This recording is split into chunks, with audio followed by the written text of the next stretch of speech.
সব কথার জবাব দিতে নেই, কিছু কথা সময়ের জন্য রেখে দিতে হয়। তো হ্যালো বন্ধুরা, তোমরা সবাই কেমন আছো? আশা করি ভালো আছো, আর আমিও ভীষণ ভালো আছি। এইখানে দেখো বাবা দু রকমের বাজার থেকে মাছ নিয়ে আসছিল। এই মাছগুলো নিয়ে আসলো, আর এই যে চিংড়ি মাছ নিয়ে আসলো। চিংড়ি মাছ কিন্তু খেতে আমার ভীষণ ভালো লাগে, ওই জন্য চিংড়ি মাছ আনতে বলেছিলাম, আর চিংড়ি মাছ নিয়ে আসছে। তো মাছগুলো তো আমার বাছা ধোয়া হয়ে গেছে। তো এরপর এই যে কলের ধারে চলে আসলাম। সকালবেলা মুড়ি খাওয়া হয়েছিল, সেই বাসনগুলো রয়ে গেছিলো, সেইগুলো ধুতে।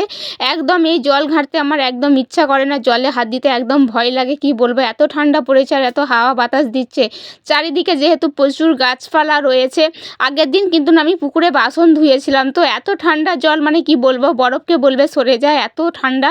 ওই জন্য আজকাল পুকুরে বাসন ধুইনি, আজকে ভেবেছিলাম এই কলেতেই ধুয়ে নেবো।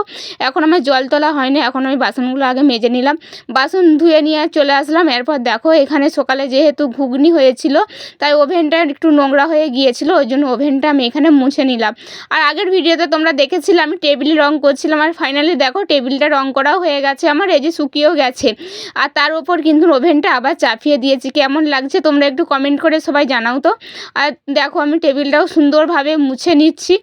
আর আমার এমনিতে বাড়ির সমস্ত কাজবাজ করতে কিন্তু বেশ ভালোই লাগে। দেখো বাসনগুলো তো ধোয়া হয়ে গিয়েছিল, আর টেবিল, ওভেন, গ্যাস ওভেন সমস্ত কিছু মোছা হয়ে গেছে। এরপর এই যে স্নান করবো, ওই জন্য জল তুলে নিচ্ছিলাম।